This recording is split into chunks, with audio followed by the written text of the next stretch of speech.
I'm a person of color myself, but I don't think that's why I'm inspired to speak the truth. The fact that racism is being used as a justification for the fact that she isn't liked by the majority of people is a cop-out. It's not the case. She does not garner any kind of racism in day-to-day life.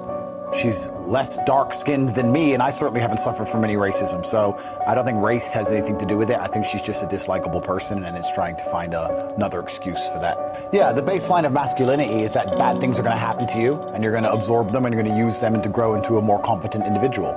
If you look at what society expects of men and what even females expect of men, they expect a man of competence, and for you to be competent, you have to have lived through some things. To be good at being a man, you have to have had a hard life. If you look at any superhero, his life was hard. This is the reality of it. And I think that the demasculinization of men is a genuine plague we are suffering with in the West. And Harry, in many ways, he's ended up a beacon for that. You know. So you think he has been emasculated by Meghan? To a degree, certainly. He certainly lost a lot of the respect of the people and the people who were fans of the royal family. They've certainly lost a lot of their respect, and Meghan has something to do with that. It's certainly the way she talks about the royal family as a whole, the way she talks to him and about him. There's certainly an element of people waiting for him to stand up and say, listen, that's the royal family. You can't talk that way, or you decided to be with me. There were certain things you were expected to do.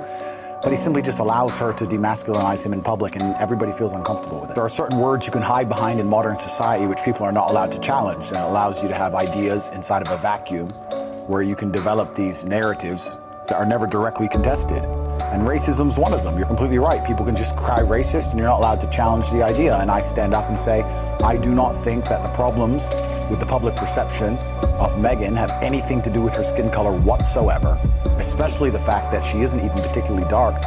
I find it very strange that a lot of the people who are standing up for her, I've seen many liberals, black liberals from all around the world who are standing up for her saying the race card, the race card.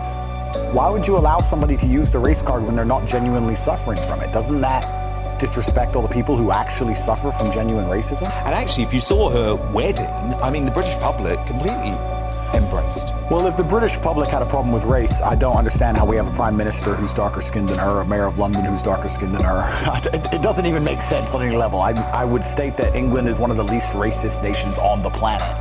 And this is one of the things that's kind of detrimental. The people who are obsessed with race and obsessed with racism, constantly calling it out, they in many ways speak it into existence, because most of us, like you said, like yourself, like myself, we don't see color. We treat people with respect, and if somebody's a likable person, they're a likable person, and if they're a dislikable person, they're a dislikable person, and their color has very little to do with it. It's just kind of ironic that nobody else wants to stand up and point out the glaringly obvious, that nobody looks at her and thinks, wow, look how dark-skinned you are. So it's kind of incredible that this is the angle she's going down, and nobody else seems to want to mention it, and I don't understand why. Well, do you wonder if that is part of the phenomenon of Andrew Tate? Because remarkably now, actually, sometimes pointing out the bleedingly obvious, as you put it, is not possible in the MSM, is not possible on social media, where we have seen draconian restrictions on free speech over the past couple of years. Yeah, people are scared to say that water is wet. And then I come along and say water is wet, and everybody secretly agrees, and that's why I have such a massive fan base, but I'm pointing out the obvious, and you're right. It's kind of scary that they've manipulated society to a point where we're going to pretend we don't see things and ignore our own eyes because we're afraid to talk. It's kind of scary. I mean, this is an issue about race and the royal family, etc., but you can apply it to many different things where people saw things with their own eyes and were afraid to comment on it. And that's where you truly enter the realms of slavery, when you ignore your own senses because you're scared to speak up and say the truth. And I feel I'm in a semi-privileged position. They've attempted to cancel me. They have failed. I'm financially secure. And how did you do that? Because obviously, for influencers these days, and obviously that means that you're one of these people who is very popular on social media, obviously you are reliant on these big tech platforms a lot of the time for your income. So how did you manage to subvert that when you were cancelled? Yeah, I was very financially secure before I decided to go loud mainstream on these platforms, so I knew my finances were always secure. And when they tried to cancel me, unfortunately for them, I'd reached a critical mass where people understood what I was saying was the truth and what I was saying was genuinely good for society. And after the last 3 years living through the imaginary pandemic, I don't know if I'm allowed to say that, but I'm going to, the imaginary pandemic and all the other garbage, people are genuinely... Tell me what you mean by it.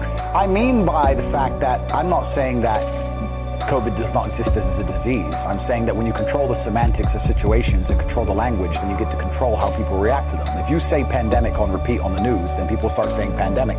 But as a whole, and I ask you this as a genuine question, did you see a pandemic? Not did you see people in masks, because people wore masks, fine. You saw the news, yeah, everyone saw the news. But did you see with your own eyes a pandemic? Did you see people collapsing in the street? Did you see hospitals overrun? Did you see ambulances running back and forth? No, you did not. You did not see a pandemic. Epidemic of disinformation coming from the mainstream media, and I think people are waking up to it, but I also actually feel very sorry for folk who still feel frightened, because you've still got the New York Times, you've still got the Independent newspaper, you've still got The Gun, you've still got CNN pushing a narrative of fear. But this shows how important it is for them to teach us to ignore our own eyes. Because you don't see a pandemic, but you still walk around and talk about a pandemic. Once they can ignore you, once they can convince you to ignore your own senses, then the slavery is complete. They no longer need to actually change reality. They can just tell you the sky is green and you will sit and you will comply. And that's what they're scared of. They're scared of people like me inspiring people to actually stand up and say, no, I don't see that and I disagree with it. And my cancellation came at a point where people have lost a lot of faith in traditional media mechanisms. They've lost faith in traditional social media platforms. They might have helped you. Well, absolutely, because people have sat and realized they've been lied to, and they're consistently being lied to. And if you want new information and the truth, or even if you just want a different point of view to come to your own conclusions based on polarizing viewpoints, you're going to have to go to different places. And that's why their attempt to cancel me has failed, and people will seek me out wherever I go on the internet because they know I speak the truth. People who have just heard of you through the mainstream media, though, would say you are racist, you are sexist, you are misogynist. Yeah, of course they would, yeah. And that's the thing that's so crazy. It's kind of crazy, yeah, they call me racist. I'm mixed race to begin with. And yeah, it's weaponized virtue. If you have any kind of opinion on anything, you're going to have a degree of the population who's upset with your opinion. It doesn't matter if your opinion is the earth is round. There's people who out there who believe the earth is flat, and they're going to be genuinely upset with you. So once the mainstream media decides that you are a dangerous person because you inspire people to think, they're going to come along and they're going to weaponize virtue. They're going to choose a buzzword, racism, homophobic, misogyny, some buzzword that you can't argue against. They're going to take it, they're going to slap it on you, they're going to whip it up in the media machine and try and convince the world that you're somehow a dangerous person and you're a bad person and your ideas should be ignored. And they failed with me absolutely and utterly, and people are starting to realize that they simply lie. And now you're back on Twitter. You were telling me you left the platform when you were first banned with 88,000 followers. How many do you have after a couple of weeks? Yeah, I've been back 2 weeks now. I have 2.9 million, I think. So, and is that down to Elon Musk? Was he the person who let you back on? Yeah, and Elon is truly a hero of free speech, and he understands we were entering a draconian age of genuine. It was genuinely scary where we were heading, and now I start to feel like there's some hope. We're putting a crack in the matrix and a crack in the dam, and I think a lot of people are fed up with having ideas forced down their throat. But it's important that we stand up and talk about these things because it's happening on every level, even from the World Cup to this pandemic to ignoring the imaginary race card in Netflix documentaries. There are so many people not pointing out obvious things in the world that it's getting pretty scary to live in this false reality. We need people to just stand up and say, no, this is absolute garbage. Andrew Tate, so great to have you. Thank you, friend. Here today. Thank you very much.